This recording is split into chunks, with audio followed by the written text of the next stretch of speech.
Muito bem. Bom, gente, primeiro um prazer ter todos vocês aqui nessa noite. Como o Amaro já disse, essa na verdade é a terceira edição dessa palestra com esse tema. Nós já fizemos duas outras ali na região central de Embu e essa, em parceria com o Omaro, nós trouxemos aqui para o Centro Cultural. Sempre fazemos uma palestra por mês na Associação Comercial de Embu. Então já deixo o convite, né? Acompanhe pelas redes sociais ou pelo nosso site. Todo mês nós ministramos uma palestra sobre um tema diferente. O mês passado o tema era: sua empresa está regularizada? Nós trabalhamos a questão da regularização de empresa. Essa palestra de reclamações trabalhistas nós fizemos em dezembro. Foi em dezembro que nós fizemos a segunda edição dela lá na Associação Comercial. E decidimos trazer para cá. Mas, coincidentemente, as 3 últimas palestras, exatamente 18 horas, começa a chover. Não sei o que acontece, parece que é uma coisa. Segunda-feira, eu sei que para os empresários é o melhor dia, porque o empresário normalmente segunda-feira ele está um pouco mais tranquilo, já pagou todas as contas durante o dia e à noite ele já dá para participar na palestra. Final de semana, normalmente, o pessoal está bem ocupado. Mas, enfim, essa palestra, nós estamos realizando na verdade, a gente chama de Grupo Miranda, que é um grupo de 3 empresas, tá? O Grupo Miranda, ele congrega essas 3 empresas, que é a Miranda Feliciano Sociedade de Advogados, que é uma das empresas do grupo, está aqui o meu sócio, Dr. Júnior e Dr. Júlio. A Miranda Feliciano Serviços, que é uma empresa de contabilidade, está aqui o meu sócio Itamar, tem graduação em Direito, Administração e Contabilidade, e a Miranda Feliciano Imóveis, que é uma empresa de administração imobiliária, tá? Não é uma imobiliária, é uma empresa de administração de patrimônio. Essas 3 empresas, que a gente chama de Grupo Miranda, em parceria com a Prefeitura, que nos cedeu o espaço, que é um espaço agradável, amplo, né, com ar-condicionado, uma acústica bacana, e nos cedeu o espaço, e também com o jornal Hora Exata, que o Omaro representa, que é um grande parceiro também aí dos empresários aqui da região, tá certo? Então, essa palestra tem esse patrocínio e esse apoio. Para quem ainda não me conhece, eu sou especialista em Direito Empresarial, Didática e Prática do Ensino Superior e MBA em Gestão Tributária e sou o CEO do Grupo Miranda, que comporta as 3 empresas. Eu mantenho um site pessoal, tá? alcionei.com.br, mantenho esse site pessoal. Nós mantemos o site do mirandadv.com, onde nesse site nós temos um link aqui, ó, vídeos, tá? Além de várias informações, nós temos esse link vídeos, onde no link vídeos nós temos várias palestras e vários vídeos com instruções de 2 a 3 minutos sobre temas diversos. Um dos temas, inclusive, nós vamos passar aqui hoje, que é esse aqui, ó, vínculo empregatício. Esse tema, vínculo empregatício, é um vídeo de 2 minutos e pouquinho, que nós sanamos algumas dúvidas que são muito comuns. Normalmente, o empresário, as pessoas nos procuram fazendo perguntas que se repetem. Por exemplo, doutor, tem uma pessoa trabalhando lá em casa 2 vezes por semana, o que ela pode fazer? Doutor, eu tenho uma pessoa que está trabalhando eventualmente lá na minha empresa, fazendo a manutenção. Eu tenho que registrar carteira? Não tenho que registrar carteira? Então, nesse vídeo de vínculo empregatício, a gente sana essas dúvidas, o que caracteriza uma relação de emprego. Tudo bem? Pois bem, esse é o conteúdo do que nós vamos falar aqui hoje. Eu vou passar aquele vídeo que caracteriza uma relação de emprego, a análise de pesquisa de 100 reclamações trabalhistas, e eu vou falar um pouco mais sobre ela, quais são os pedidos em ações trabalhistas, quais os principais erros cometidos pelas empresas, estratégias para evitar prejuízos e um dilema que é antigo, né? Devo fazer acordo ou devo esperar sentença? Esse é um dilema antigo. Qual a melhor opção? Perguntas podem ser feitas durante a explanação e ao final. Muito bem, é importante haver essa integração e interação entre os empresários, porque a grande maioria dos negócios, elas surgem de relacionamentos, tá certo? E há uns 15 dias atrás, um cliente me procurou, ele prestava serviço, é uma empresa que faz fachadas, e ela fazia serviço para o Santander. Tinha um contrato com o Santander até 2017, e ele me procurou, ele participou de uma licitação privada para se habilitar na concorrência, né, para oferecer serviço. Ele me procurou há uns 15 dias atrás dizendo: doutor, eles não estão mais pedindo e romperam com o contrato, eu quero saber quais são os meus direitos. Eu fui olhar o contrato dele, 40 e tantas páginas, havia uma cláusula de que não havia exclusividade, ou seja, o Santander não tinha o dever de comprar apenas dele. E havia uma cláusula também de que não havia pedido mínimo mensal. Então, se não tem a obrigação de fazer um pedido mínimo e não tem obrigação de exclusividade, o Santander pode romper a qualquer momento e ele não tinha direito algum para pleitear judicialmente. E aí ele falou, doutor, o que eu faço? Eu falei, rapaz, você sabe onde você pecou? No relacionamento. Porque você fechou o contrato por conta de um relacionamento, mas você ficou tão preocupado em cuidar do serviço que esqueceu de cuidar das pessoas que te delegaram esse serviço. Então, entre nós empresários, o relacionamento é tão importante quanto, se não mais importante, mas é tão importante quanto, se não tão quanto, tem o mesmo nível do serviço que nós fazemos, tá certo? Porque eu tenho que focar na satisfação do meu cliente, tenho que olhar para o meu cliente e dizer, bom, eu tenho que cuidar do serviço dele, mas eu tenho que cuidar também dele, porque ele, pela minha relação, pelo meu relacionamento, que ele me dá serviços, tudo bem? Olá, o que caracteriza uma relação de emprego no Brasil? O artigo 3º da CLT elenca 4 requisitos que, se preenchidos simultaneamente, caracterizam uma relação empregatícia. São eles, primeiro, pessoalidade. Uma relação de emprego, obrigatoriamente, subordina um empregado a um trabalho pessoal. Ele deve realizar o trabalho pessoalmente e não poderá, em hipótese alguma, subcontratar terceiros, convidar ajudantes, convocar ajudantes ou delegar tarefas para a execução daquele serviço. Ele foi contratado pessoalmente, é o primeiro requisito. Segundo requisito, tem que haver habitualidade. E o que caracteriza a habitualidade?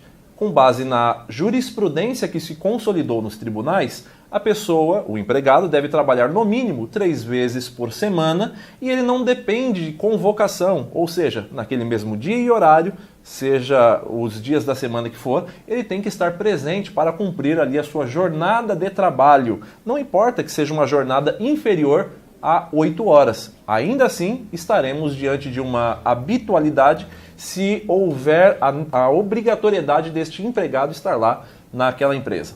Terceiro requisito, subordinação.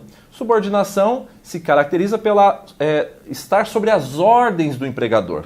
O empregado, ele obedece ordens e o empregador tem o poder de mando, o poder de decidir como, quando e onde será realizado o trabalho. Quarto requisito é a onerosidade, que é o pagamento de salário.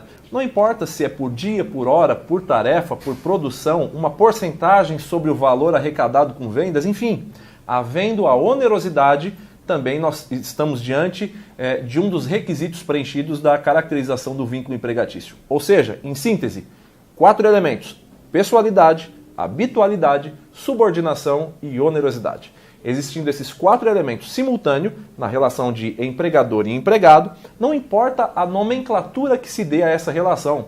Pode ser de trabalhador avulso, trabalhador eventual, cooperado, enfim. Isso não descaracteriza a relação de emprego e aquele empregado pode pleitear na Justiça do Trabalho o seu reconhecimento de vínculo. Cabe salientar ainda que quando o empregador contrata a prestação de serviço, o trabalho de um empregado, e não registra a sua carteira, ele está cometendo uma fraude contra um direito assegurado em legislação trabalhista. E isso é crime. No Código Penal, no artigo 203, há a menção de que esse tipo de conduta está punível com pena de detenção de 1 a 2 anos de detenção. Então, não vale a pena manter um empregado sem registro, até por conta dessa caracterização de crime. Enfim, sanada mais uma dúvida, acompanhe o nosso canal. Então, 4 elementos aí que caracterizam o vínculo empregatício. Vínculo empregatício: habitualidade, pessoalidade, subordinação e onerosidade. Esses 4 elementos existindo uma relação, ele é empregado. Pouco importa, vamos fazer um contrato aqui de trabalhador eventual. Esse contrato, ele é uma fraude à relação empregatícia, é uma fraude numa relação de trabalho e pode ser derrubado através de uma reclamação trabalhista. Tudo bem? Então isso é importante e esse vídeo faz parte do nosso link lá no nosso site, tem vários outros que vocês podem acompanhar. Pois bem, o que tem gerado reclamações trabalhistas em sua empresa? Alguém aqui tem empresa que já teve reclamação trabalhista? Deixa eu ver aqui. Ternide já teve. Qual o nome da empresa mesmo? Ramos Plastic já teve. Tem mais alguém aí que já teve? Qual o nome da empresa mesmo? Belis Máquinas. Muito bem. Tem mais alguém aí? Escotrans eu sei que já teve, tá bom? A gente advoga para a cooperativa. Tem mais alguém aí? Não? Pois bem, as reclamações trabalhistas hoje, elas têm sido muito comuns, tá? Não é um bicho de sete cabeças, mas por vezes o empresário, só em ouvir falar que um empregado, uma pessoa que está trabalhando pode entrar com uma reclamação trabalhista, ele já fica sem dormir à noite. Porque ele fala, não, a justiça brasileira, ela só defende o empregado, enfim. A justiça brasileira é de fato um pouco que paternalista, tá? E por vezes você se depara com juízes que querem fazer justiça social através de uma reclamação trabalhista. Eu já tive um caso em que uma testemunha na audiência, o juiz perguntou, eu contraditei a testemunha, disse que ela não poderia depor porque ela tinha interesse na causa e porque ela tinha amizade íntima com o reclamante. Aí o juiz perguntou para ele, por que você está aqui? Você quer que o fulano ganhe a ação? Ele falou, quero. Por quê? Ele falou, porque ele tem dinheiro para pagar. Olha, não é questão, não é isso, não é que tem dinheiro para pagar ou não tem dinheiro para pagar. Não é tirar do rico para dar para o pobre. Reclamação trabalhista não tem esse cunho de fazer justiça social. Ela tem o cunho de punir os excessos. Tá? E por vezes você se depara com juízes que têm um pouco desse desvio, mas não são todos. Já vi muitos juízes que não têm essa tendência a defender um reclamante quando ele está errado, tá ok? E lá no escritório hoje, agora em abril, nós vamos completar 10 anos do escritório. E em 10 anos, mais de 4.000 ações patrocinadas, nós já tivemos mais de 1.000 ações trabalhistas que nós já atuamos. Imagine, mais de 1.000 reclamações trabalhistas. Então a gente já viu de tudo. Já ganhamos e já perdemos, tanto pelo reclamante quanto pela reclamada. Nós fizemos uma pesquisa no ano passado, com as últimas 100 reclamações trabalhistas, que foram patrocinadas pelo escritório Miranda Feliciano, no ano de 2014, e nós chegamos a um resultado que foi interessante. O resultado é o seguinte, quais eram os pedidos feitos em reclamações trabalhistas? Quando uma pessoa entra com reclamação trabalhista, o que é que ela pede? E nós fizemos uma pesquisa interna com o nosso estoque de ações trabalhistas, 100 últimas, e nós chegamos nesses 33 pedidos, que são comuns em reclamações trabalhistas. Desses 33 pedidos, de 100 ações, nós chegamos, 86 das 100 tinha pedido de honorários advocatícios. Era o que mais havia pedido. Isso aqui o advogado não esquece de pedir, tá, gente? Não é por nada não, mas isso aqui ele não esquece de pedir. O segundo pedido, com maior incidência, 77%, eram pedidos de verbas rescisórias. Não pagou saldo de salário, aviso prévio, 13º, férias proporcional, férias indenizadas, tal. Então esse era o segundo maior pedido. Depois, multa do artigo 477. Alguém sabe aí o que é a multa do artigo 477? Não. Eu vou falar sobre ela daqui a pouquinho. O quarto pedido, na ordem aí de reincidência, né, com 68%, FGTS ou diferença de FGTS não depositada, ou a multa fundiária, a multa do FGTS, que não era depositada quando da rescisão de contrato. E aí você vai, vários pedidos, horas extras, reconhecimento de vínculo empregatício, a pessoa trabalhava, mas não tinha carteira assinada. Esse era o sétimo pedido, ou seja, metade das ações trabalhistas tem pedido de reconhecimento de vínculo. Não porque ele trabalhou todo o período sem registro, mas às vezes ele trabalhou os primeiros meses sem registro. Vai contratar o empregado e contrata os primeiros dias, as primeiras semanas, os primeiros meses para fazer uma experiência sem contrato de experiência. Aí a pessoa entra com a reclamação trabalhista pedindo o quê? O reconhecimento de vínculo. Não do período que foi registrado, mas do período anterior. Por que ele vai pedir o período anterior? Porque isso vai refletir no FGTS dele. O que ele recebeu de salário nesse período não teve recolhido o FGTS. O que ele recebeu de salário nesse período, normalmente a empresa não pagou férias e 13º proporcional.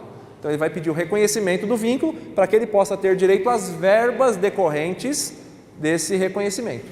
E aí você tem, nós colocamos aqui em ordem, tá certo? Então, todos os pedidos feitos em reclamações trabalhistas. Bom, aí nós fizemos a seguinte avaliação. Os porquês, sabe dos 5 porquês? Bom, isso aqui foram os 33 pedidos feitos em reclamações trabalhistas com esse número de incidência. Mas por que é que as pessoas estão pedindo isso? Por que é que os reclamantes estão pedindo, por exemplo, verbas decisórias, multa do 477, FGTS? Aí nós tentamos vincular quais seriam as origens. E aí, a primeira origem dos maiores, dos pedidos mais comuns, que são os lá de cima, são pedidos vinculados a problemas financeiros com a empresa. Por que um reclamante vai pedir diferença de FGTS? Porque a empresa não depositou.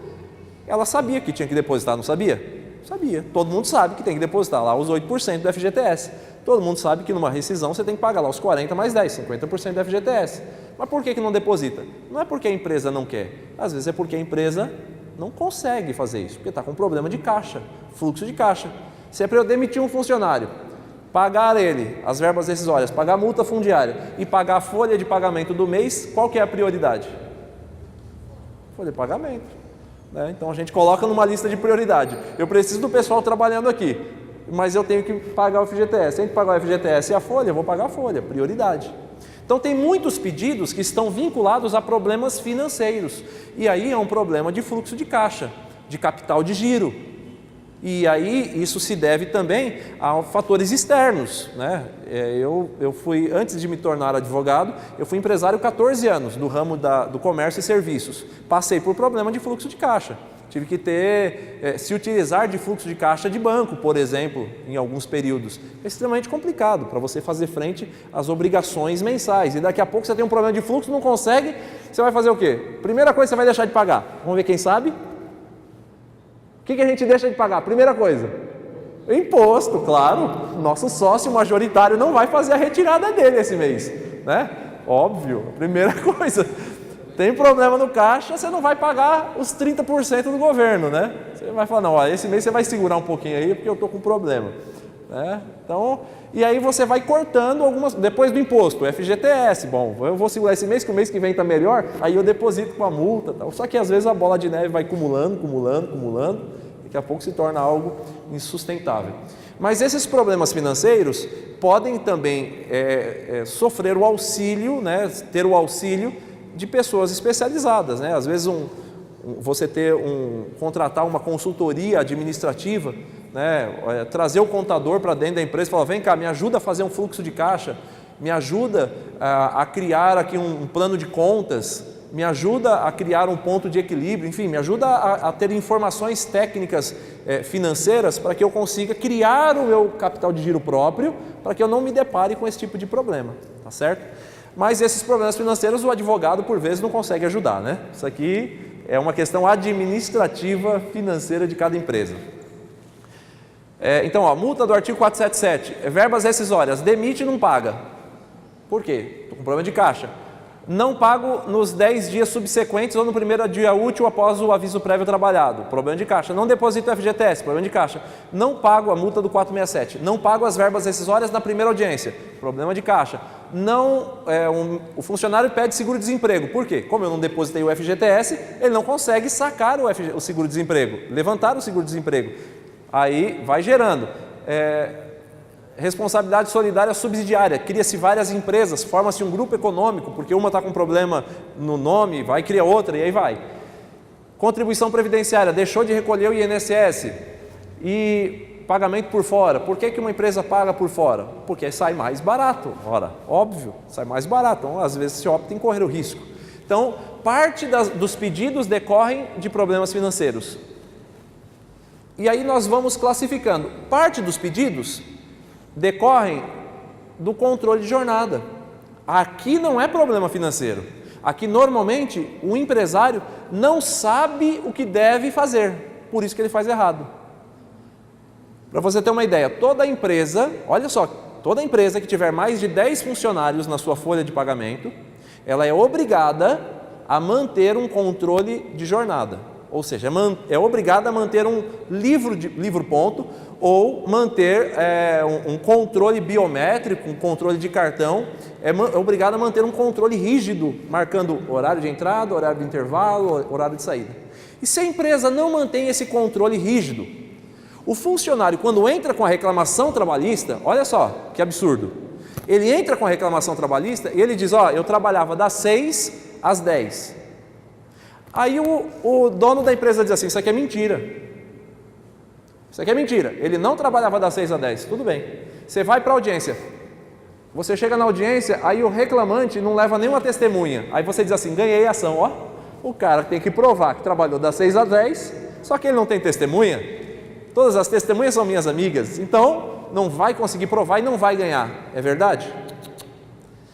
Só pelo fato de você manter mais de 10 funcionários e não fazer o controle de jornada, existe uma súmula do TST, onde há presunção relativa de que o funcionário está falando está certo e você está errado. Já se presume, porque você não manteve o controle, que você está errado. Só porque você tem mais de 10 funcionários. Aí alguns empresários não sabem disso. E aí não fazem um controle de jornada, ou fazem um controle de jornada errado. E aí, porque fazem um controle de jornada errado, eles incidem nos pedidos de hora extra e no descanso intra-jornada. Dá menos de 1 hora de intervalo para o funcionário. O TST já tem um posicionamento contrário a isso. Trabalham mais de 8 horas por dia. Trabalham o seguinte, 9 horas por dia, de segunda a quinta. Quanto que dá isso? Segunda, terça, quarta, quinta. 4 vezes 9? 36. Com mais 8 horas na sexta dá? 44, não é isso? Ele tem direito a hora extra? Sim ou não? Eu vou repetir, ó. Segunda, terça, quarta e quinta, ele trabalha 9 horas por dia. Tirando o horário de intervalo. 9 horas de trabalho, fora o horário de intervalo. Na sexta, ele trabalha 8 horas por dia. Deu 44, não deu? Ele tem direito a hora extra, sim ou não? Quantos acham que tem? Quantos acham que não tem? E quantos não acham nada?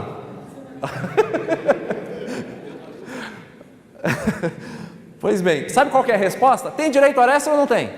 A resposta que o advogado vai dar é? Depende. Por que é que depende? Não, depende porque a legislação diz o seguinte, a regra número 1, quem trabalhar mais de 8 horas por dia tem direito a hora extra. Ele trabalhou mais do que 8 horas por dia, sim ou não? 4 vezes por semana ele trabalhou 9, então ele tem direito a hora extra. Regra número 2, essa regra número 1 só não tem validade, só existe uma exceção a essa regra, se e somente se a empresa tiver celebrado com o funcionário uma coisa chamada termo de acordo de compensação de horas, onde ele trabalha além das 8 horas em um dia, podendo chegar até 10, com a redução de um outro dia, para que dentro de uma semana não passe das 44. Tudo bem? Vou dar uma pergunta para vocês, pensa aí. Se a pessoa trabalha 3 dias por semana, sexta, sábado e domingo, num restaurante, 12 horas por dia, quantas horas ele está trabalhando por semana? 36, né? Ele tem direito a hora extra, sim ou não? Mas e se ele fizer o termo de acordo de compensação de horas? Que ele não trabalha segunda, terça, quarta e quinta, mas trabalha só sexta, sábado e domingo, 12 horas. Ele tem direito a hora extra, sim ou não? Sim, porque ele está trabalhando acima de 2 horas, além das 8. Ele só poderia fazer um termo de acordo de compensação de até 2 a mais. Ele poderia... Qual é a exceção? E é o seu caso. Segurança, vigilância... Alguns sindicatos prevêem a jornada de 12 por 36, mas isso tem que haver previsão aonde? Na Convenção Coletiva de Trabalho, na CCT. Se não houver previsão na Convenção Coletiva de Trabalho, tem direito a hora extra. E no caso, eu esqueci seu nome mesmo, me ajuda. Adalto. Trabalha com vigilância, portaria, segurança. O sindicato, vigilância, portaria e segurança, normalmente tem essa previsão, que as empresas poderão adotar a jornada de 12 por 36 sem o pagamento de horas extras. Mas por que ele pode? Porque a convenção coletiva dele diz. O comércio pode adotar essa jornada, sim ou não? 12 por 36? Não, porque na convenção do Sindicato do Comércio não tem essa previsão. Quando você fala em legislação do trabalho, ela segue uma hierarquia. A primeira lei que você tem que analisar é a Constituição Federal. A segunda lei que você tem que analisar, a CLT, Consolidação das Leis do Trabalho. A terceira norma que você tem que analisar são as convenções coletivas de trabalho. A Constituição diz que o funcionário tem direito ao descanso semanal remunerado, DSR, que deve ocorrer, olha o que diz o texto da Constituição, preferencialmente aos... A Constituição diz que é preferencialmente aos domingos. É obrigatório ser aos domingos, sim ou não? A CLT diz que também deve ser preferencialmente aos domingos. Então é obrigado ser domingo? Só que as convenções coletivas de trabalho fazem a seguinte previsão. Normalmente, nas convenções tem a seguinte previsão. Tem que ter pelo menos um domingo por mês. Ou, em algumas convenções, domingo sim, domingo não. Depende da categoria profissional que você está vinculado. Depende do ramo de atividade da tua empresa. Deu para entender? Então, eu tenho como responder aqui para vocês assim, ó, uma resposta única. Posso fazer um termo de compensação de horas aos domingos? A resposta para você é? Depende. Depende do quê? Do sindicato que a tua atividade está vinculada. Porque dependendo do teu sindicato você pode, dependendo do teu sindicato você não pode. E essa resposta, não tem como eu dar uma resposta padrão. Tem que analisar a convenção coletiva de trabalho de cada categoria. Comércio, por exemplo. O sindicato do comércio, ele faz a previsão de que você tem que dar um domingo por mês, pelo menos. Qual é a outra atividade? Me parece que é o Sintoresp, Sindicato dos Restaurantes, Bares. Você tem que dar 2 domingos por mês, um sim ou não, um sim ou não, um sim ou não. Então depende. A resposta é... Depende. E feriado? Eu posso fazer compensação com feriado? Feriado é a regra geral. Feriado é DSR. Se eu quero que o funcionário trabalhe no feriado, eu tenho que pagar a dobra do feriado.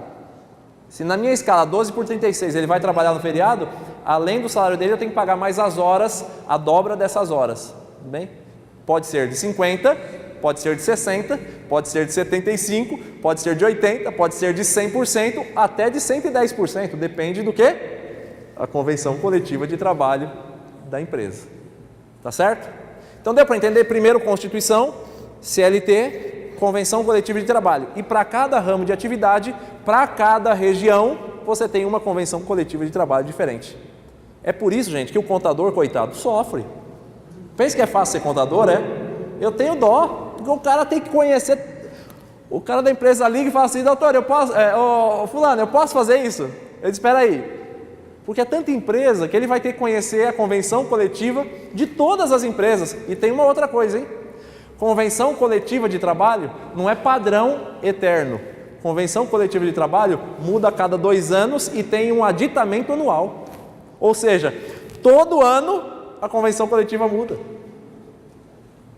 Aí é fácil responder algumas perguntas que nos fazem? Não é fácil. Tem hora que você fala, meu Deus, deixa eu estudar aqui porque deixa eu ver o ramo de atividade, deixa eu ver em que cidade essa empresa está instalada, deixa eu ver qual é o sindicato que ela tem pago a contribuição sindical ou patronal, para eu verificar se pode ou se não pode, se tem ou se não tem, se é obrigado, se não é obrigado, tudo bem? Então, parte dos problemas que os empresários têm em reclamações trabalhistas se decorre do controle de jornada, ou porque não sabe fazer, ou porque faz errado, ou porque simplesmente não faz. Então, o interesse, obviamente, a meu ver, é de quem paga a conta. Porque o que é que vocês vão perceber aqui que muitas das reclamações trabalhistas, elas ocorrem, não é porque o empresário faz dolosamente, fala assim, eu vou sacanear o funcionário. Não é. Eu digo para você que, pela experiência, uns 90% da reclamação trabalhista decorrem de erros que o empresário sequer sabia que estava cometendo. Ele nem sabia, mas ele está cometendo. E de repente ele recebe uma reclamação trabalhista e ele chega às vezes no escritório para o advogado doido. Caramba, doutor, olha isso aqui, reclamou, que absurdo. Aí você analisa, faz uma entrevista com ele e fala, rapaz, eu tenho uma notícia boa e uma ruim. Qual que é a boa? A gente pode ganhar. Qual que é a ruim? A gente também pode perder. Mas por que, doutor? Porque tem coisas que você de fato está fazendo errado. Mas como que eu estou fazendo errado? Eu nem sabia. Pois então. Interesse, nesse caso, eu acredito que deve partir de quem paga a conta. Né? Quem já teve reclamação trabalhista, às vezes, você recebe uma reclamação trabalhista e no pedido está lá, R$400 mil. Jesus amado, vou quebrar, vender minha empresa. E a gente escuta isso. Enquanto advogado, a pessoa chega e fala, rapaz, eu vou dar minha empresa para ele, para eu poder viver livre desse negócio. O cara pira.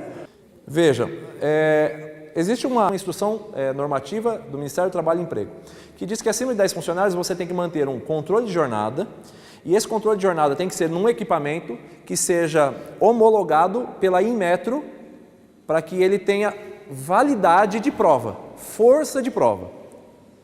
Mas o que na prática nós advogados vivenciamos? Tá? Mesmo que você mantenha um controle de jornada, ainda que manual, se você chega lá e apresenta esse controle feito pelo próprio punho do funcionário, ele serve de prova.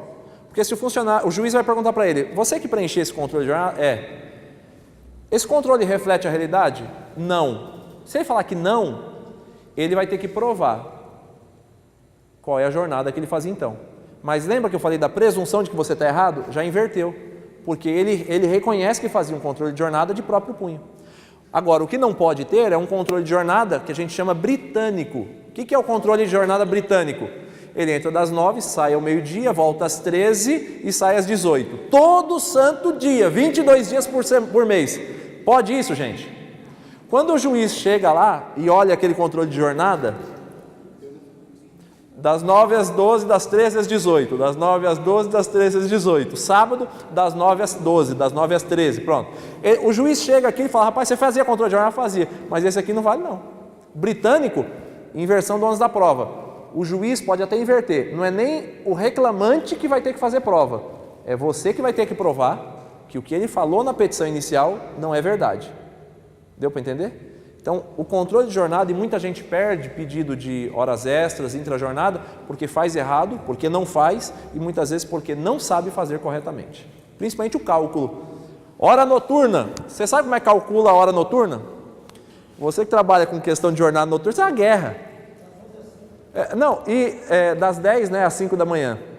Das 22 às 5. Das 22 às 5, a hora noturna não tem 60 minutos. Como assim? Não tem. A hora noturna tem 52 minutos e 30 segundos. Aí eu pergunto o seguinte, o cara começou a trabalhar às 18 horas e sai às 6 da manhã do dia seguinte, 12 por 36, das 6 às 18 às 6. Quantas horas ele trabalhou? 12? As 8 horas noturnas não são 8. As 7 horas noturnas não são 7, são 8. Porque das 10 às 5 da manhã, a hora tem 52 minutos e 30 segundos. Ele trabalha 7 horas, mas se computa 8. Aí como é que você faz isso? Como é que faz o cálculo? É fácil? Não é fácil. Eu vou te falar bem a verdade. Muitos contadores, muitos advogados não sabem fazer esse cálculo, porque é difícil, é complexo. Toda hora que eu preciso fazer um cálculo de redução de hora noturna, eu tenho que ir para o sistema e analisar, e pegar a legislação, estudar, tem umas tabelinhas que a gente cria para poder facilitar, porque o bagulho é louco. Deu para entender? Bom, vamos lá. Outros pedidos, e ali para baixo, olha qual a origem desses pedidos, qual o problema, a fonte do problema. Recursos humanos. Por exemplo, danos morais. Por que um funcionário pede danos morais? Porque ele sofreu algum tipo de assédio. E por que ele sofreu assédio? Porque, veja, gente, nós temos que entender que o Dr. Júnior, faz favor, vem cá. O Dr. Júnior representa a empresa. Eu represento o funcionário. Quais são os interesses do Dr. Júnior enquanto empresário? Ele quer pagar cada vez menos salário, não é isso? Ele quer dar cada vez menos benefício, não é isso? Quem trabalha com ele já está dizendo que é verdade, tá vendo? Olha. Amanhã a gente conversa. Amanhã ele está chamando para reunião. Qual é o interesse do empresário? Pagar menos salário, pagar menos benefício. Ele requer do funcionário o quê? Mais produtividade, não é isso? Ele quer que eu trabalhe mais, fale menos, vá menos ao banheiro, não é isso? Chupe menos bala. Chupe menos bala, né? Ele quer cada vez, use menos o Facebook, né? O interesse dele é contrário aos meus interesses enquanto funcionário. Eu, enquanto funcionário, quais são os meus interesses? Eu quero uma jornada de 44? Não, eu quero uma jornada de no mínimo, no máximo, 40. Eu quero ganhar 5 mil por mês? Não, eu quero 8. Eu quero vale alimentação de R$500? Não, eu quero vale alimentação de 1.000. Ou seja, aqui nessa relação existe o quê? Um conflito de interesse. Os meus interesses são absolutamente contrários ao interesse do empregador, porque eu quero o que ele não quer me dar, e ele quer o que eu não quero dar para ele. Você não pensou besteira não, né, picareta? Olha lá, hein, meu. Esse conflito de interesse, nesse conflito de interesse é que, por vezes, nós temos o pedido de danos morais. É nesse conflito de interesse que, às vezes, há uma desavença que leva a uma reclamação trabalhista. Aí a importância de você ter alguém, um interlocutor. Doutor Júlio, vem cá. O homem sorriso do escritório, esse aqui é o mais simpático do escritório. Doutor Sorriso. É o doutor Sorriso. Ele, um terceiro, é que deve fazer a interlocução entre os interesses de lá e os interesses de cá. Então, esse representante do RH é que deve gerir os conflitos de interesse entre empresa e empregado. Por quê? Ele tem que ter inteligência emocional, ele tem que ser um cara de jogo de cintura, né? Para fazer o quê? O meio de campo, para tentar trazer a paz nesse conflito de interesse.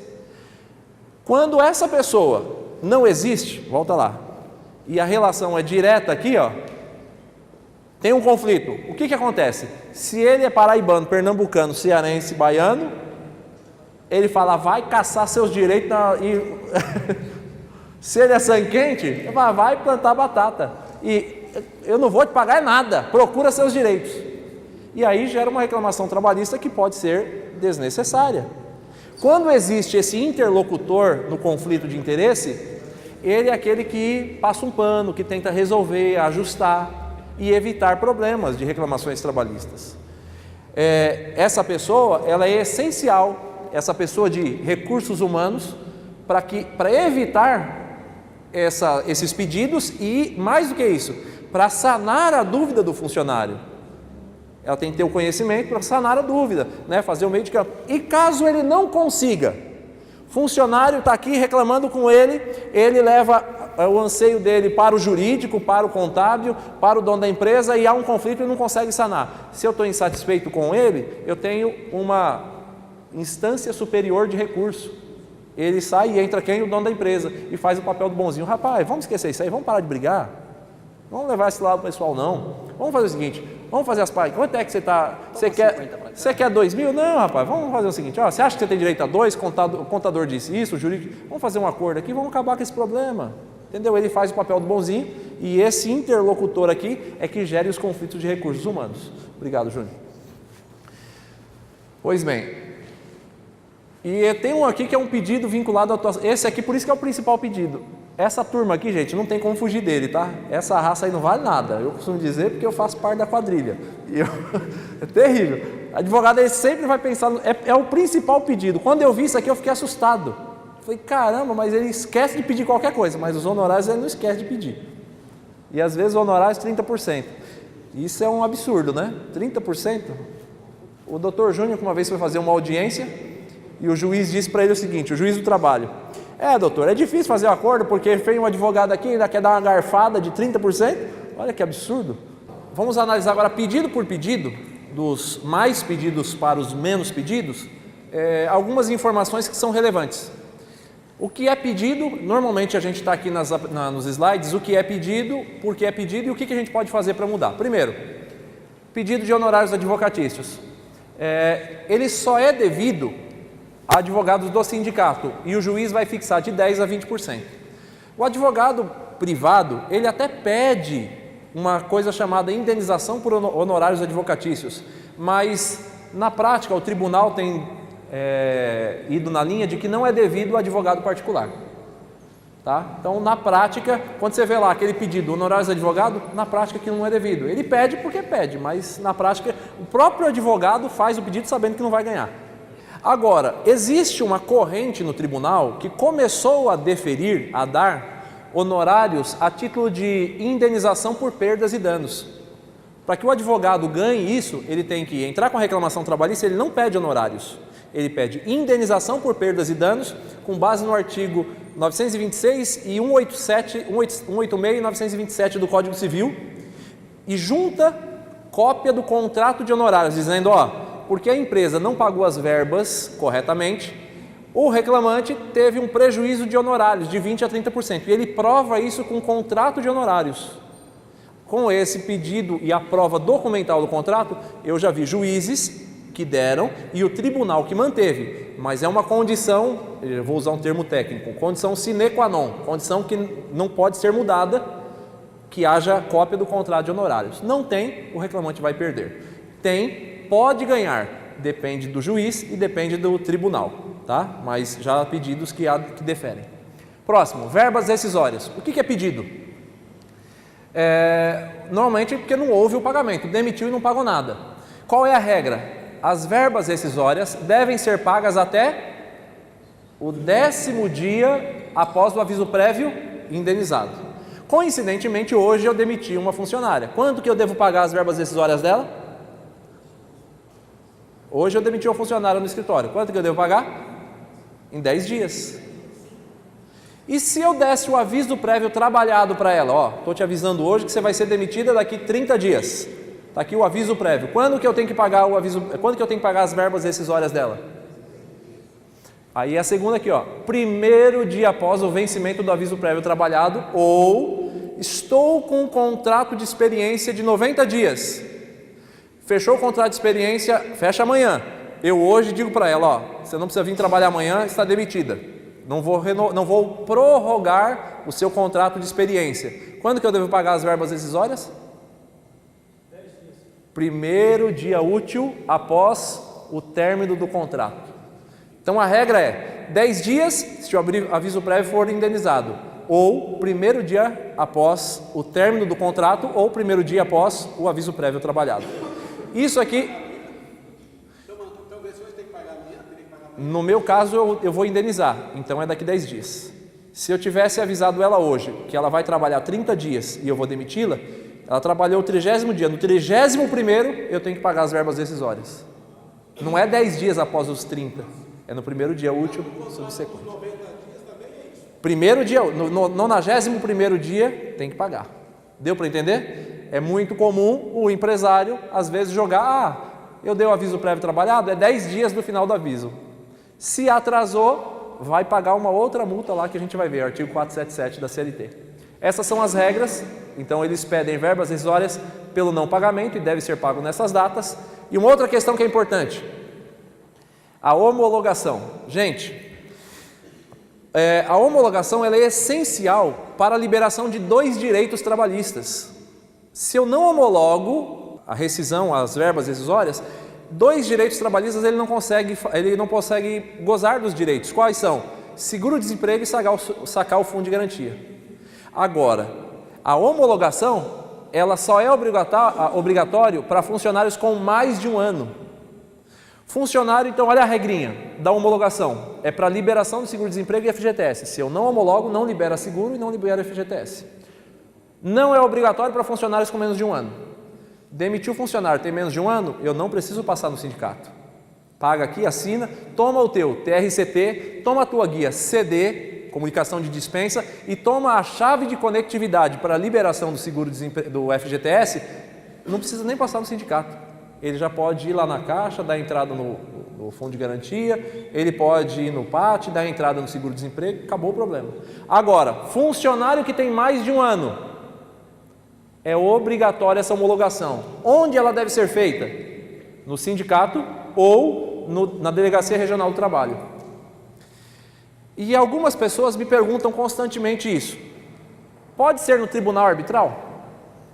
Pode ser ou não pode? Sim ou não? Pode ser numa câmara de arbitragem a homologação da demissão de um funcionário com mais de 1 ano? Sim ou não? Para que eu homologo? Para que eu homologo? Para liberar o quê? Seguro-desemprego e... Porque se eu demito, pago as verbas rescisórias, mas não tem um carimbinho do sindicato, ele vai na Caixa Econômica e não tem o carimbinho do sindicato, ou não tem o carimbinho do DRT, ele consegue sacar o FGTS seguro-desemprego? Não. Eu posso, ao invés de ir no DRT e no sindicato e no tribunal arbitral? Sim ou não? Depende. Essa é a resposta mais comum do advogado, né? Depende. Depende do quê? Pois bem, eu vou te dar experiências. Existem câmaras arbitrais que já conseguiram, em mandados de segurança, decisão liminar e decisão de mérito, em mandado de segurança, obrigando a Caixa Econômica a liberar o seguro-desemprego. Então você vai, por exemplo, no Tribunal Arbitral de São Paulo, é um tribunal arbitral que existe em São Paulo. Eles têm uma decisão judicial, eles entraram com um processo contra a Caixa Econômica, em um mandado de segurança, para obrigar a Caixa Econômica a liberar o seguro-desemprego do funcionário. Então, se você fizer a homologação no tribunal arbitral, nesse tribunal arbitral que tem essa decisão, quando o funcionário for na Caixa Econômica para liberar, se o gerente ou o cara da Caixa fala, não, mas esse tribunal arbitral aqui não vale, basta você levar uma cópia da decisão no mandado de segurança que eles vão liberar. E se você for no tribunal arbitral que não tem a decisão, pode ser que você vá na Caixa e o gerente libere, não crie caso, mas pode ser que chegue lá e o gerente vai dizer, a lei diz que para liberar tem que ser DRT ou sindicato, não é DRT e não é sindicato, não vou liberar. Aí o funcionário vai bater na empresa, eu fui lá, eles não me liberaram. Aí você vai aonde? No tribunal. Tribunal, ele foi lá e não liberaram. Se o tribunal não tem uma decisão judicial que autoriza ele a liberar, ele vai ter que entrar com mandado de segurança, e eu estou dizendo isso, conheço bem, porque eu já fiz mandado de segurança para tribunal arbitral de Imbu para conseguir a liberação. Deu para entender? Então a resposta é, posso homologar? Pode, mas vai valer? Depende. Agora com a nova regra de que o funcionário só terá direito ao seguro-desemprego com 18 meses de registro em carteira, o funcionário que tem menos de um ano, ele vai conseguir sacar o seguro? Depende. Porque a regra de 18 meses só é válida para a primeira vez que ele pede o benefício. A segunda vez ele não tem que ter 18 meses, ele tem que ter 12. Na terceira vez ele não tem que ter 12, ele tem que ter 6, que era a regra originária. Então essa regra também depende. Se ele já está, a partir da terceira vez que está pedindo seguro-desemprego, com 6 meses ele tem direito a 3 parcelas. Tudo bem? Vamos lá. Qual é um outro pedido que é feito? Primeiro, não pagamento. Segundo, falta de homologação. Terceiro, erro no cálculo da remuneração para fins decisórios. Vocês já perceberam lá que tem assim, remuneração, tem lá no TRCT, tem um campo chamado remuneração para fins decisórios. E tem lá um outro campo, salário. Olha só, verbas decisórias devem ser calculadas com base na remuneração e não no salário. A remuneração, ela é a soma do salário e outros adicionais e verbas variáveis, que tem natureza salarial. Por exemplo, PLR, participação nos lucros e resultados, que algumas convenções coletivas têm essa previsão. Tem natureza salarial? Não. Então ela não compõe a remuneração. É uma verba de natureza indenizatória, não de natureza salarial. Agora, adicional noturno. Adalto paga adicional noturno. Adicional noturno. O cara tem um salário de R$1.000. Tem um adicional noturno de quanto que é na categoria? 20, 25 ou 30? 20%. Então tem mais, vamos imaginar que toda a jornada seja noturna. Tem salário de 1.000, adicional noturno de 20%. 1.200. Qual é o salário dele? 1.000. Qual é a remuneração dele? 1.200. Só que assim, esse funcionário que trabalha à noite, ele também faz horas extras e ganha em torno de R$300 por mês de horas extras e mais R$60 por mês de DSR, que é o reflexo das horas extras no descanso semanal remunerado. Então ele tem 1.000 de salário, 1.000 de adicional noturno, 300 de hora extra e 300 de DSR. Qual é a remuneração para fins decisórios? A soma de tudo. A soma do salário mais adicional mais horas extras, mais o DSR. R$ 1.560 para fins decisórios. 13º dele vai ser computado com base na remuneração para fins decisórios. 1/12 para cada fração maior de 15 dias por mês trabalhado naquele exercício. Outro problema de reclamação trabalhista, que pedem aqui verbas decisórias: erro no preenchimento do termo de rescisão de contrato de trabalho e erro no preenchimento da comunicação de dispensa, a CD. A CLT diz que prêmio, ele não entra, é natureza indenizatória. Então não entra na remuneração para fins decisórios, o prêmio. Só que prêmio é esse? Ele faz todo mês. Então ele tem natureza salarial. Porque prêmio é o atingimento de uma meta, que é variável, cada mês tem uma. Então, esse mês a meta é você cumprir isso aqui. Cumpriu, tem. Não cumpriu, não tem. Agora, aí você pode estar, na verdade, fazendo pagamento de salário por fora. Você está dizendo assim, ó, isso aqui é um prêmio, mas na verdade não é prêmio. Isso aqui é um salário que você está querendo dar uma máscara de prêmio, mas na verdade você não quer pagar por dentro, porque teria incidências, INSS, FGTS, 13º, férias, etc. Aí você fala, não, isso aqui é um prêmio. Mas se você paga todo mês, isso na verdade não é prêmio, isso é salário por fora. Se é salário por fora, ele tem natureza salarial e tem que ser reconhecido e pagar sobre esse valor INSS, FGTS, férias, 13º. Então o prêmio depende muito. Eu já vi, por exemplo, o prêmio na loja, o prêmio olha só, comissão de 2% se você vender mais de X por mês. Só que todo mês o funcionário vende mais que X por mês. Então não é prêmio, isso é o quê? Comissão. Comissão tem natureza salarial. Prêmio tem natureza indenizatória. Se tem natureza salarial, incide na remuneração. Se tem natureza indenizatória, não incide. Dentro dessa hierarquia de normas, a gente não pode fazer tudo o que a gente quer, né? Existe uma regra. Primeiro, Constituição. Segundo, CLT. Terceiro, Convenção Coletiva de Trabalho. O que eu quero fazer a título de prêmio, a Constituição permite, a CLT permite e a Convenção Coletiva permite? Às vezes, eu vou dar um exemplo para nós aqui, lá do nosso escritório. No ano passado, nós conseguimos a certificação da ISO 9001. No estado de São Paulo tem 35 escritórios com a ISO 9001, nós somos um deles. Quando nós conseguimos, eu fixei uma meta. Se nós conseguirmos, eu vou dar um prêmio para todos os colaboradores do escritório. E no dia, em abril, que nós fizemos a festa de comemoração, eu dei um cheque para todo mundo. Esse cheque tem natureza salarial? Não. Ele tem natureza o quê? Indenizatória, porque foi um prêmio por ter alcançado uma meta. Agora, se eu dou esse prêmio, janeiro a dezembro, ele é prêmio? Então depende a origem do fato gerador desse prêmio. Por exemplo, você falou assim, prêmio assiduidade, se o funcionário não faltar, ele vai ter o prêmio. É obrigação do funcionário chegar no prazo, no horário e cumprir a sua jornada? Se ele faltar, você pode impor alguma punição? Pode. Agora, eu posso vincular esse prêmio ao fato da pessoa cumprir a regra? Eu vou te falar uma coisa, eu tenho dúvidas, eu não sei te responder bate-pronto o risco, porque o advogado, por vezes, ele não tem a resposta objetiva, pode ou não pode. Às vezes a nossa resposta é a análise de risco. Olha, o judiciário tem entendido em 60%, em 70% dos casos que isso não pode. Em 30% dos casos ele entende que pode. Algumas câmaras, algumas turmas entendem que sim, outras entendem que não. Rolando teve um problema, a Internid, que ele fez, o descanso intra-jornada era de 30 minutos.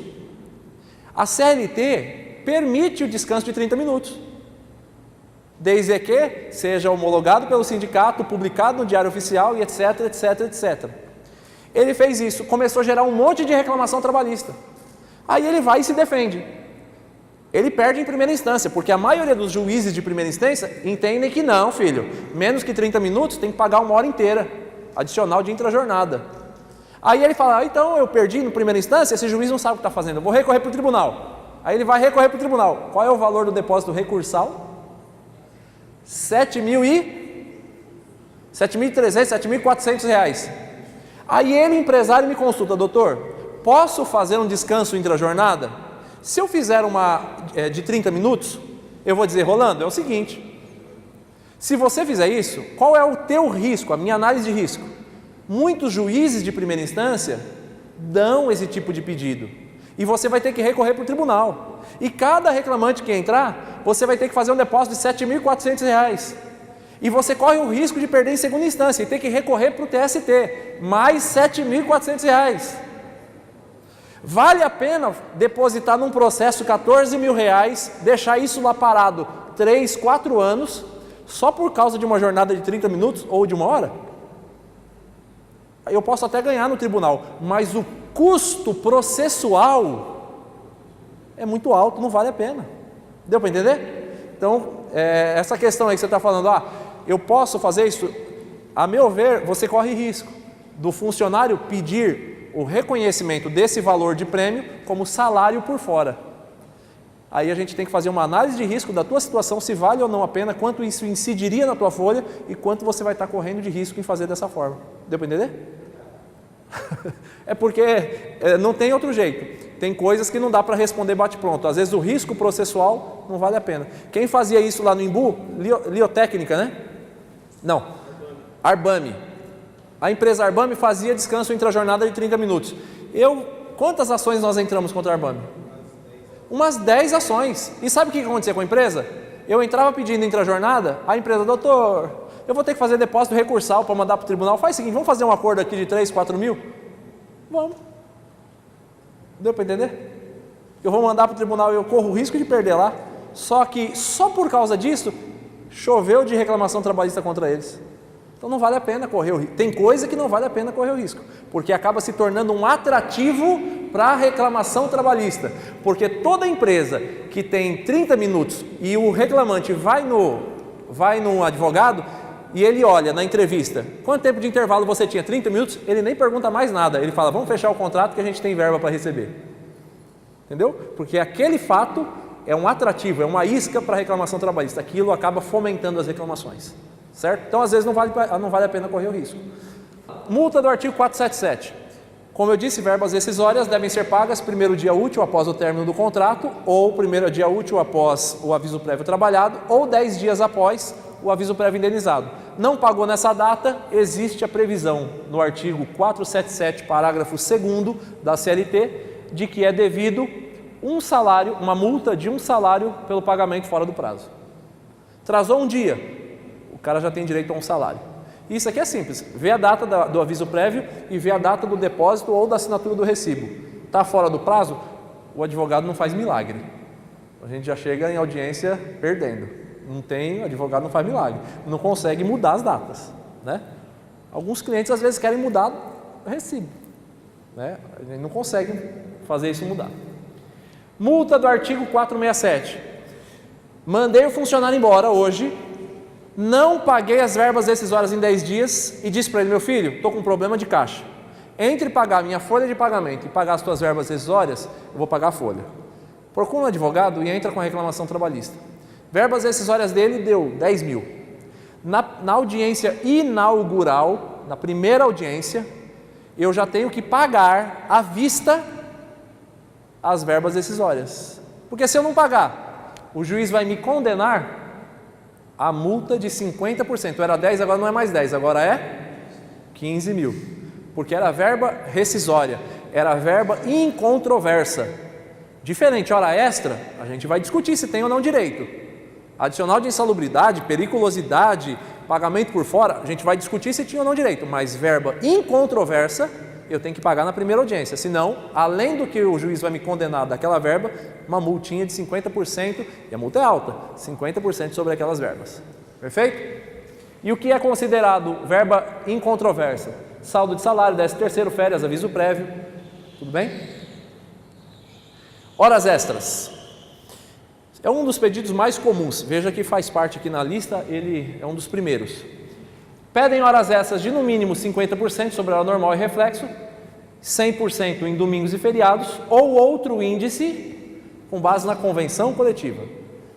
O adicional da hora extra é sempre 50%, com base na CLT e na Constituição mas com base na sua convenção coletiva, Segurança, por exemplo, 50 as duas primeiras, depois 60, depois 80, chega até 100%. Metalúrgicos começa com 60 e vai a 110. Então depende, o adicional de quanto é. Eles pedem as horas extras, né, acima da 8ª diária ou acima da 10ª, em caso de acordo de compensação de horas, ou caso passe das 44. Normalmente eles pedem porque não foi feito esses pagamentos das horas extras e os reflexos. O trabalho foi acima de 8 e acima de 44. Trabalhou 2 dias por semana registrado. Ó a pergunta: 2 dias por semana registrado, 10 horas por dia, tem direito a hora extra? Sim ou não? Sim ou não? Depende. Se tiver se tiver o termo de acordo de compensação de horas, não. Se não tem o acordo de compensação, o cara só trabalhou 20 horas por semana, gente, tem direito a hora extra? Se não fez o termo de acordo de compensação, a 4 horas extras. Deu para entender? Agora, se o cara trabalhou 20 horas por semana, eu sou obrigado a pagar o piso da categoria? Sim ou não? Piso da categoria na convenção coletiva é R$ 1.500. Só que ele só trabalha 20 horas por semana. Quanto que eu posso pagar? Até 20 horas eu posso pagar meio período, metade disso, porque ele trabalha até 20 horas semanais.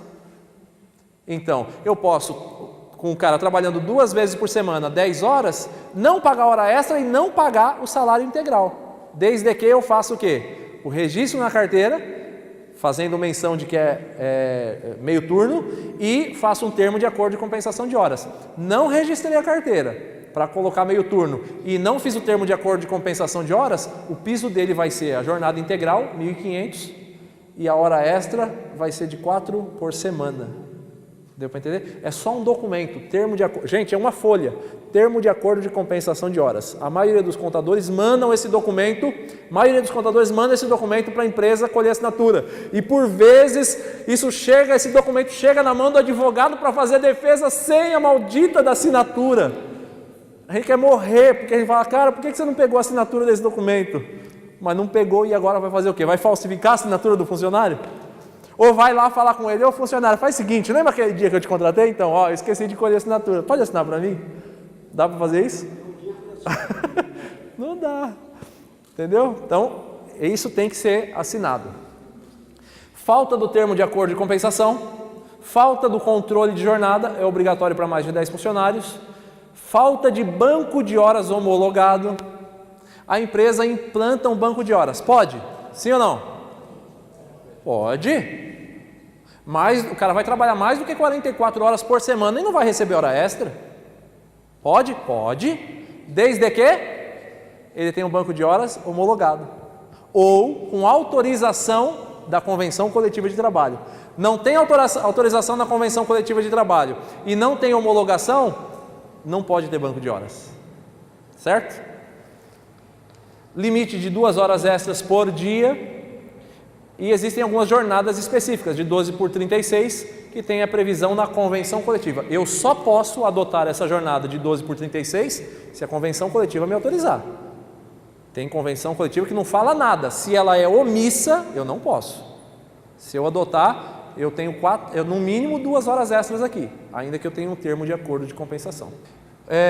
Feriado na terça-feira, e eu digo para ele o seguinte: faz assim, você trabalha na terça, eu te libero no sábado. Pode? Sim ou não? Tá, primeiro, eu sou obrigado a emendar feriado? Sou obrigado a emendar feriado? Não. Eu vou dar uma informação para vocês aqui, vocês vão gostar, tá? Quase tudo empresários, né? Então eu vou dar uma informação que vocês vão gostar. Atenção, caso os senhores não saibam, carnaval não é feriado. Quarta-feira de cinzas não é feriado. Tudo bem? Então você é obrigado a liberar o funcionário na quarta-feira de cinza? É obrigado a liberar o funcionário na terça de carnaval? Sim ou não? Não. Você libera se quiser. Eu tive um caso de um funcionário nosso, eu liberei na terça e liberei na quarta porque era aniversário do Imbu, né? Quarta-feira era aniversário do Imbu.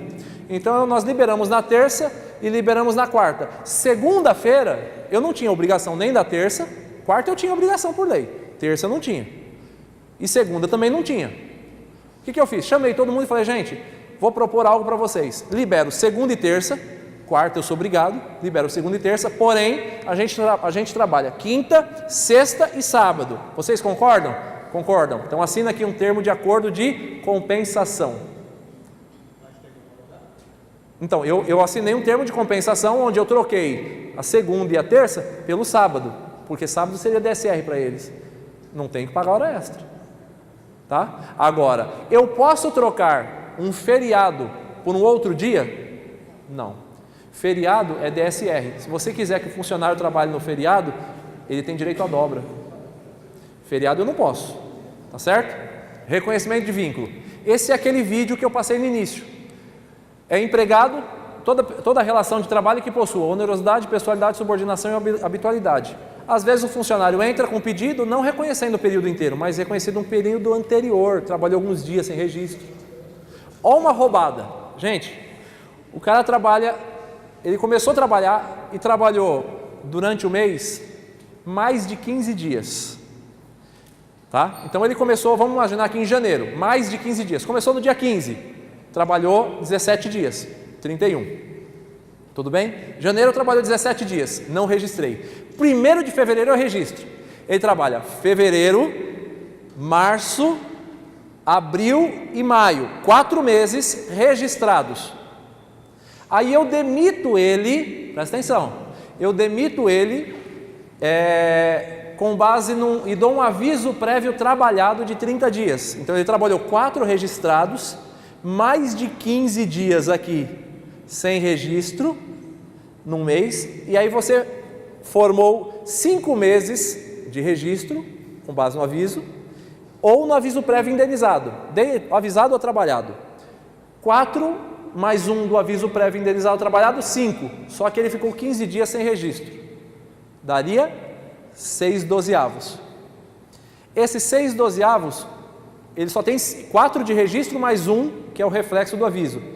Eu vou liberar o TRCD dele, mas nem vou dar a comunicação de dispensa para ele sacar o seguro-desemprego. Por quê? Se ele trabalhou 4 com mais 1 do aviso, ele não tem direito.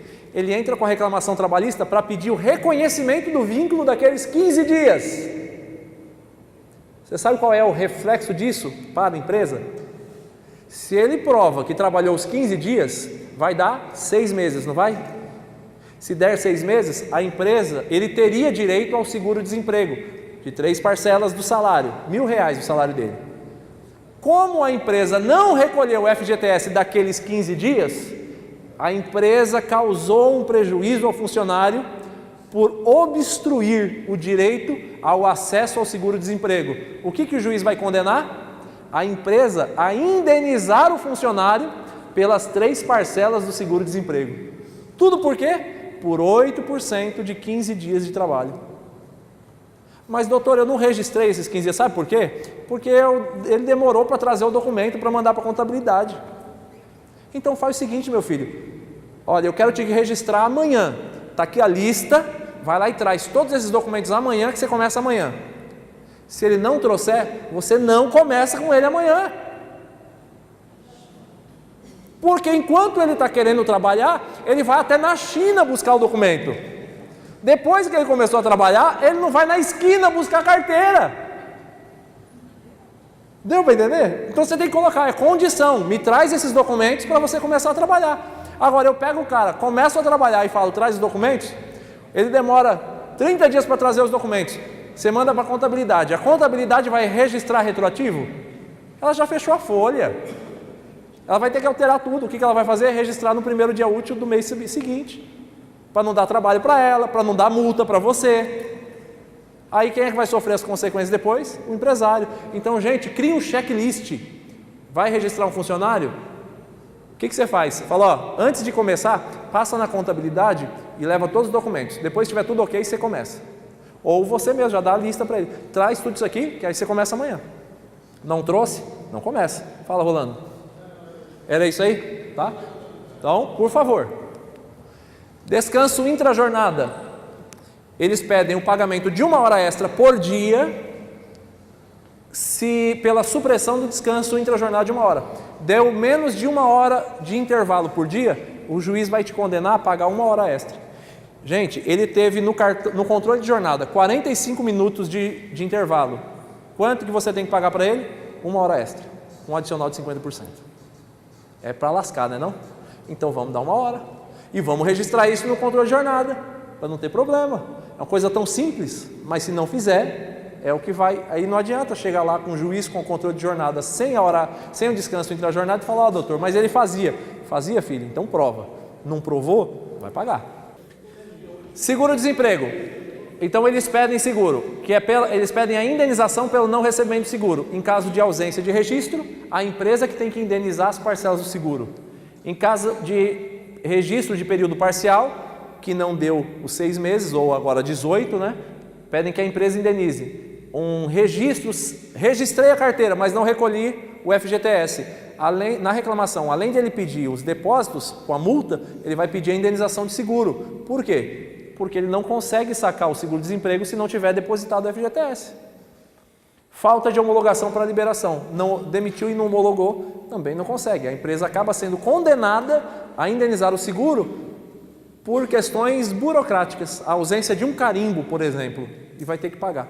Então, às vezes, nós advogados, quando vamos para uma audiência, a gente faz uma análise de risco e fala, rapaz, vamos fazer o seguinte, aqui vale mais a pena você fazer o registro e eu chegar em audiência e já com o comprovante do depósito do FGTS. Pelo menos eu me livro dessa condenação aqui, de seguro-desemprego. Porque às vezes o valor é menor. Deu para entender? Danos morais. Os reclamantes pedem indenização por danos morais. Falta do registro na carteira de trabalho. Já há juízes que entendem que se você contrata um funcionário, não registra a carteira dele, além de você incorrer em crime, que é contravenção penal, né, o crime de contravenção, é uma contravenção penal, você ainda deve pagar para ele indenização por danos morais. Falta de pagamento das verbas rescisórias.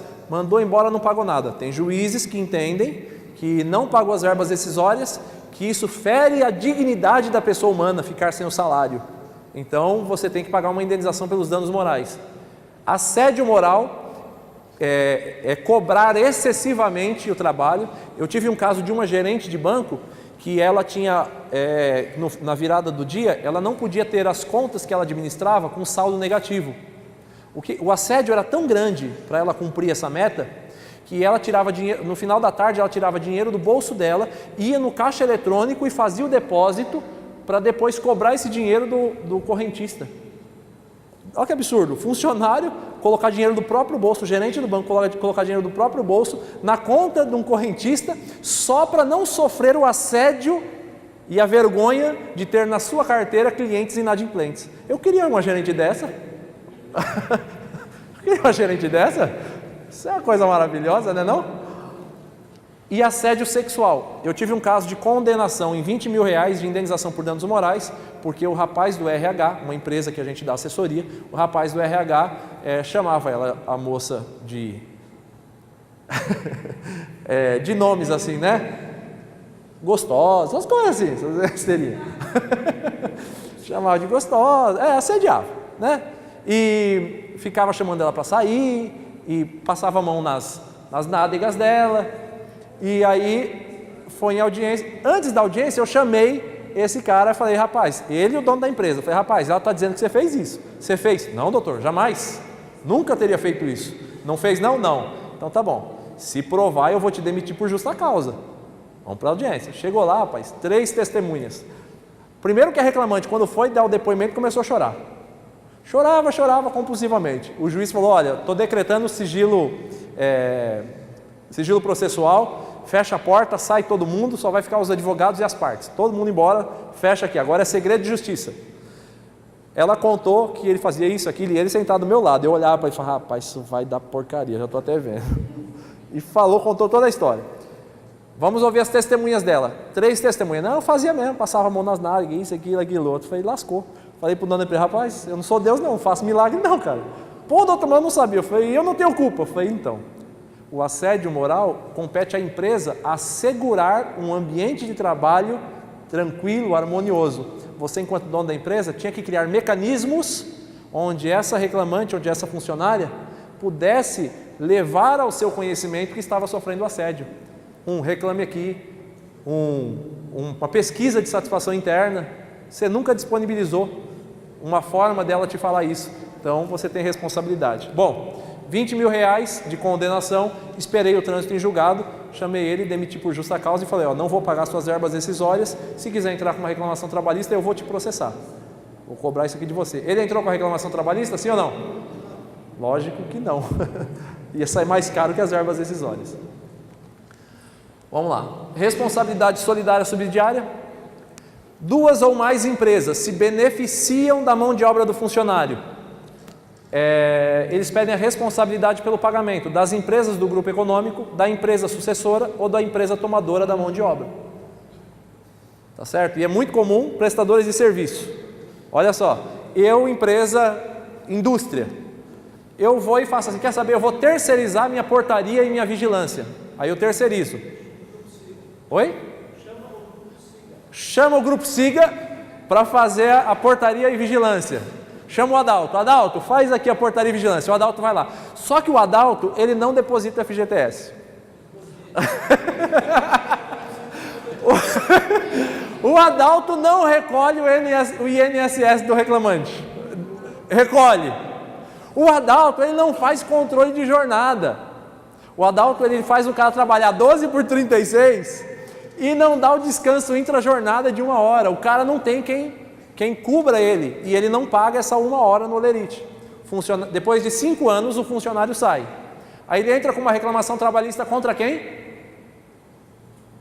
Contra o Adalto, dizendo, ó, fui contratado pelo Adalto para prestar serviço na Internid. O Adalto não me pagou. Eu quero o descanso intra-jornada, as horas extras, FGTS, prejuízo de seguro-desemprego, recolhimento de INSS e etc, etc, etc, etc, etc.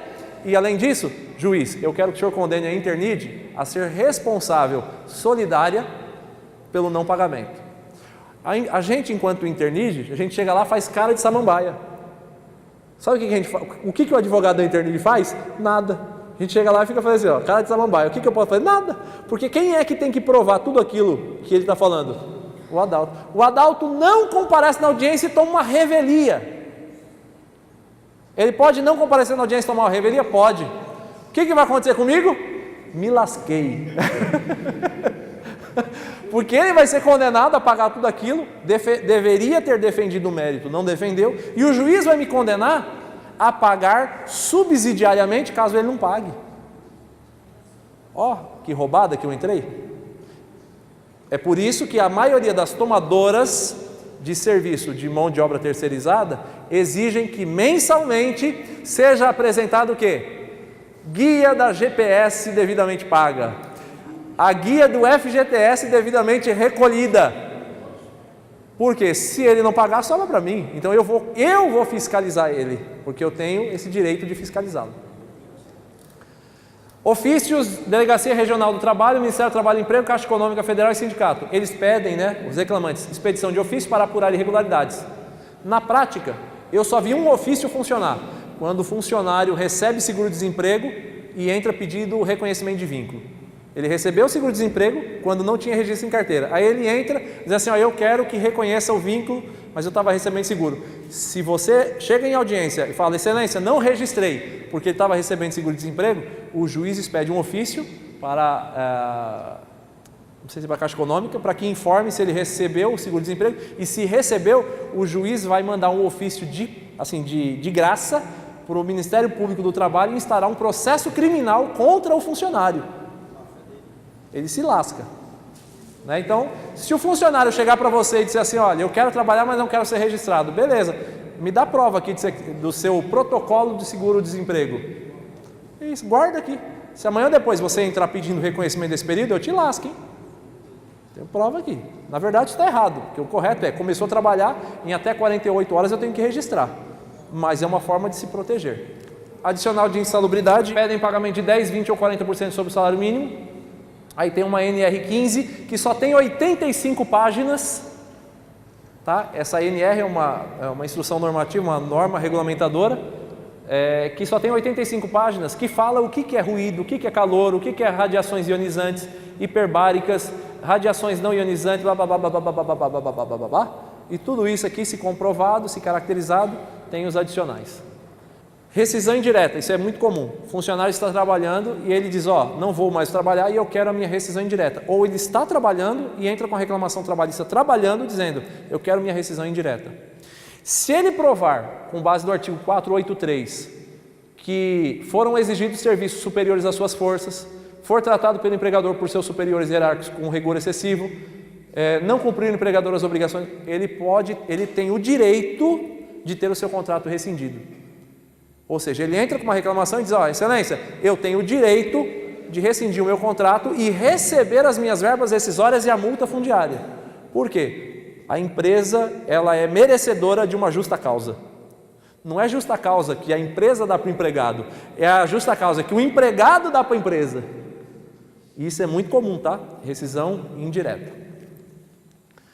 Verbas convencionais, com base na convenção coletiva de trabalho, muitos empregadores, muitos empresários não fazem o pagamento das verbas decorrentes da convenção coletiva. E tem uma série de verbas. Às vezes, adicional de alimentação, às vezes, no Sintoresp, por exemplo, tem que pagar manutenção de uniforme. Se você exige que ele vá de uniforme, você tem que pagar manutenção de uniforme. Se você cobra aquele cover, ou 10%, você é obrigado a pagar aquilo para o funcionário. Não pagou, tem multas. Então tem uma série de exigências para cada categoria profissional com base na convenção coletiva de trabalho. Vale transporte, pede indenização e tem que pagar o suficiente para a jornada. Então a empresa tem a obrigação de colher do empregado o documento que ele declara se vai usar ou não vale transporte. E se a empresa não tivesse documento assinado dizendo que ele não quer, a empresa tem que pagar. É o ônus da prova da empresa. Adicional noturno. Só uma coisinha do adicional noturno. E aqui para quem trabalha à noite. O adicional noturno é das 10 às 5 da manhã. Entretanto, se ele trabalha das 10 até às 8 da manhã, por exemplo, o adicional noturno deve ser pago não apenas das 10 às 5, mas das 10 até às 8. Espera aí, doutor, mas a lei fala que é só das 10 até às 5 o adicional noturno. Porém, tem súmula do TST, padronizando o entendimento, que a motivação do adicional noturno é indenizar o trabalho do funcionário, porque ele fez uma jornada que é mais desgastante. Se ele trabalha das 10 às 5, essa jornada é mais desgastante, então ele tem direito a um adicional de 20%. Se das 10 às 5 é desgastante, que dirá das 10 às 8? Deu para entender? Então, quando a jornada ela ultrapassa das 10 às 5 e vai até às 8, às 9, às 10, o adicional noturno deve ser pago sobre a jornada que extrapola as 5 horas da manhã. Mas para isso ele tem que ter cumprido toda a jornada noturna, das 10 às 5. Oi? Até o 12 por 36. Na prática, a orientação que eu daria para você sendo meu cliente, corra o risco, porque o custo desse é alto. Paga só das 10 às 5. Se alguém entrar com reclamação trabalhista, a gente sabe que vai perder. Mas vale a pena, porque o custo disso acaba sendo muito alto para a empresa. Então tem coisa que é melhor correr o risco. Se um ou outro entrar, eu sei que eu perco, eu pago. Mas quantos vão entrar? De 10, 2, 3? Então eu corro o risco, sai mais barato correr o risco. E o risco é análise de risco. Entendeu? Pagamento por fora. Paguei salário por fora. A título de prêmio, ele pode pedir o reconhecimento do FGTS, férias, 13º, etc, etc. Alguém gostaria, algumas perguntas já foram feitas no decorrer, alguém gostaria de fazer alguma pergunta adicional? O salário por fora, como é que funciona? Tá. O que é considerado salário por fora? Aquilo que tem natureza remuneratória. Eu pago R$1.000 e dou para ele R$300 por fora do olerite. E todo mês. E às vezes eu dou isso a título de prêmio, eu invento uma situação qualquer para pagar os R$300. Isso, na verdade, se é periódico, se é habitual, isso tem natureza salarial. É salário por fora, não é prêmio. Isso deve ser integrado na remuneração dele e pagar férias, 13º, FGTS e recolher o INSS sobre essas verbas. Então esse por fora causa tudo isso? Causa tudo isso. Reflexos. Estratégia para evitar os prejuízos. Me pergunto, doutor, como é que eu faço para evitar prejuízo com reclamação trabalhista? Porque, pasmem, eu já vi empresas quebrarem por reclamações trabalhistas. Isso pode ser uma indústria. Você errou, se você não corrige o erro, isso vai crescendo, crescendo, crescendo, crescendo, daqui a pouco isso vira uma bola de neve. Primeiro, você deve investir, você empresário, tempo e dinheiro em ações preventivas. A prevenção é mais barata do que a reclamação trabalhista. Primeiro, a prevenção. Como é que eu vou investir tempo e dinheiro? Se você está aqui, você já está investindo o seu tempo. Dinheiro você não investiu, mas tempo você investiu. Como é que você faz isso? Primeiro, tente fazer a contratação de pessoal capacitado para os recursos humanos. Não adianta querer colocar uma pessoa pagando R$500, R$600 ou um salário mínimo para cuidar dos recursos humanos. Isso não tem capacidade técnica. Não é que a pessoa é ruim. Não é que a pessoa é ruim, mas é que a pessoa não sabe fazer certo. Ela tem que ter no mínimo um curso tecnólogo de 2 anos em gestão de RH. No mínimo, tem que ter um curso de 2 anos para ser treinada para fazer isso. Senão ela vai fazer errado, e não é porque quer, é porque não sabe fazer certo. Não é porque é má, é porque não tem capacidade técnica. Você faria uma cirurgia plástica com um cara que não fez medicina? Um cara que não fez uma especialização em cirurgia plástica? Você colocaria uma ação criminal na mão de um cara que é estagiário em direito? Não colocaria. É isso aqui, gente. Isso aqui é importante. Tem que dedicar um pouquinho de tempo e um pouquinho de dinheiro, investir um pouquinho em pessoas capacitadas lá dentro da empresa para cuidar disso, senão vai ter problema. Segundo, você pode buscar uma assessoria, consultoria ou uma auditoria externa. Além de ter pessoas capacitadas, contrate alguém para fazer uma auditoria, tá? Tanto empresas de contabilidade fazem isso, escritórios de advocacia fazem isso, ou o próprio jurídico da tua empresa pode fazer isso. Faça uma adoção de planejamento estratégico eficaz se o problema for financeiro. Eu digo para os meus clientes o seguinte: eu aceito perder. Perder sim, surpresa não. Eu aceito perder, mas eu não aceito receber surpresa. Até quando eu perco, eu tenho que ter planejado que eu sabia que ia perder. Mas eu decidi correr o risco. Perder sim, surpresa não. Quando você faz um planejamento, você consegue prever o que vai acontecer, porque é muito ruim você ficar no escuro, você não saber o que pode acontecer, não saber o tamanho da bucha que você pode tomar lá na frente, tá? Então, para evitar prejuízo, é investimento de tempo e dinheiro. Segundo, acordo ou sentença, qual a melhor opção? Depende. Os acordos incentivam novas reclamações trabalhistas, então nem sempre é bom fazer acordo. Qual é a vantagem? Possibilitam bons acordos com descontos e parcelamentos. Só que eu tenho que equilibrar isso, porque se eu fizer acordo com todo mundo que entrar, eu vou criar um mecanismo de incentivo. Todo mundo que sai entra com ação. Então, eu tenho que evitar os erros e às vezes correr o risco de perder. Porque se eu fizer acordo com todo mundo, todo mundo que sai entra com ação. Todo mundo que sai entra com ação.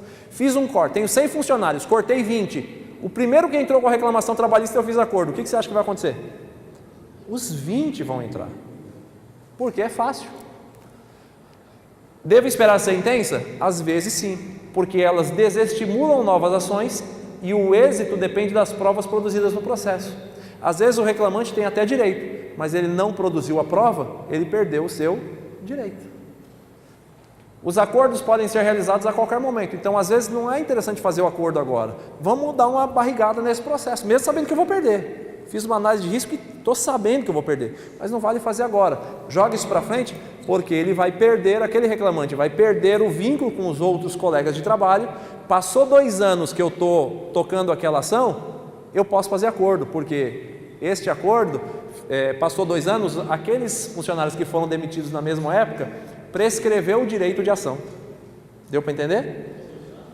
2 anos, a partir da demissão.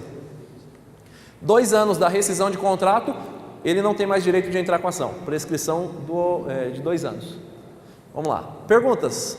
Um suposto funcionário que trabalha 2 dias por semana, mais de ano, ele tem aí um vínculo empregatício? Não.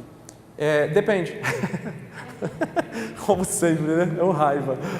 Primeira coisa que você tem que analisar: a atividade fim da tua empresa e a atividade desse funcionário. Se o que ele faz está vinculado à sua atividade fim, sim.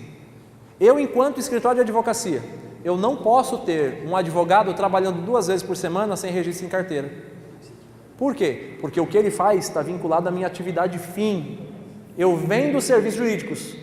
Agora, eu posso ter, por exemplo, o cara que vai cuidar, um jardineiro, que vai lá 2 vezes por semana, cuidar da fachada do prédio e tal, 2 vezes por semana, e ele não tem vínculo empregatício.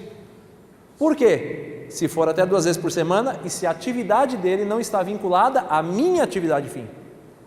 Atividade principal da empresa. Exatamente. Eu posso ter um jardineiro 2 vezes por semana sem vínculo empregatício. Não posso ter 3 vezes por semana. 3 vezes por semana caracterizou a habitualidade. Tá? Adalto? Doutor, a minha volta aqui no DSR, uma dúvida.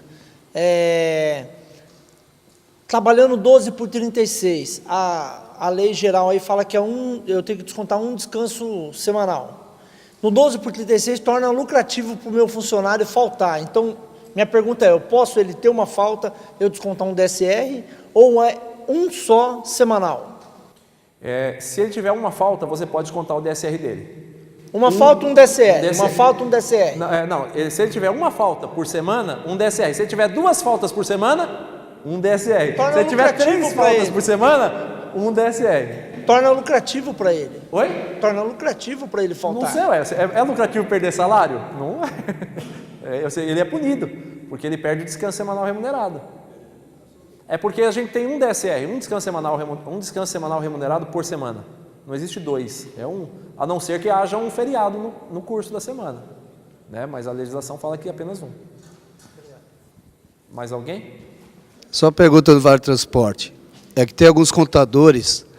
O Vale Transporte, se eu pagar no recibo em dinheiro e no Olerite descontar os 6%. Que é os 6%, isso é válido ou eles falam, uns contadores falam que é válido e outros falam que tem que ter o cartão? Vamos lá. É válido eu pagar o Vale Transporte por fora, né, um recibo por fora, e descontar os 6% em Olerite? É válido isso? É. Agora, é válido, entretanto, fica muito mais difícil para você manter o controle e registro. Qual é o custo que você tem se você pagar o Vale Transporte no Olerite? Nenhum. Só que e se você paga no Olerite, ele não tem natureza salarial, ele não vai incidir verba nenhuma. Se você paga no Olerite e desconta os 6% no Olerite, a contabilidade é muito mais fácil de ser feita. Se você paga por fora, num recibinho por fora, e desconta em Olerite, você tem que grampear os 2 juntos. O grande problema é que se você perde o que você pagou. Mas aí que tá, tem uns contadores que falam que isso daí pode ocorrer também no cálculo de rescisório. Agora não. Se está descrito com Vale Transporte, é o cálculo exato do que ele gasta mensalmente, não tem problema nenhum. Está descrito Vale Transporte, você pode pagar no recibo por fora e pode descontar em Olerite. Entretanto, você tem que deixar os 2 grudadinhos, senão você pode estar enrolado, se você perder um, não se justifica o desconto do outro. Tá? Mais alguém? É o seguinte, eu tenho uma funcionária que ela não quer ser registrada de maneira alguma. Ela trabalha 2 vezes por semana. 2 vezes por semana não quer ser registrada? Não quer ser registrada. A senhora tem uma empresa de máquinas, né? E um corte e costura. Mas dentro disso eu tenho uma escola de modelagem, corte e costura. Qual é a função dela? É modelar, ensinar a modelar, costurar, né? Então a senhora corre o risco de ela entrar com uma reclamação e pedir o vínculo empregatício e a senhora perder a ação. Agora, o que eu faço... Ela não quer ser registrada? Então ela não quer trabalhar. De maneira alguma. O que a senhora está fazendo com ela ainda? Hã? O que a senhora está fazendo com ela ainda? Olha, é porque ela trabalhando na casa dela, com certeza, pelo que eu entendi, ela ganha muito com modelagem. Então, ela não quer que eu registre, a fim de não precisar dela sempre. Posso dizer uma coisa? Sim. Gente, é uma questão muito comum. Eu posso, enquanto funcionário, ter 2 registros na carteira simultâneos? Sim ou não? Posso ou não? Posso. Se a senhora registra ela 2 vezes por semana, porque ela está vinculada à sua atividade fim, ela pode ter um segundo registro na carteira. Ela pode recolher o INSS dela como facultativa, como autônoma também. Não tem problema nenhum. E se eu fizer um contrato, pode ser? Fraude na relação de trabalho. Pode, mas isso, né? Esse contrato pode ser derrubado numa reclamação trabalhista. Então, o mínimo que eu faço é recibo, né? Eu faço recibo, ela assina.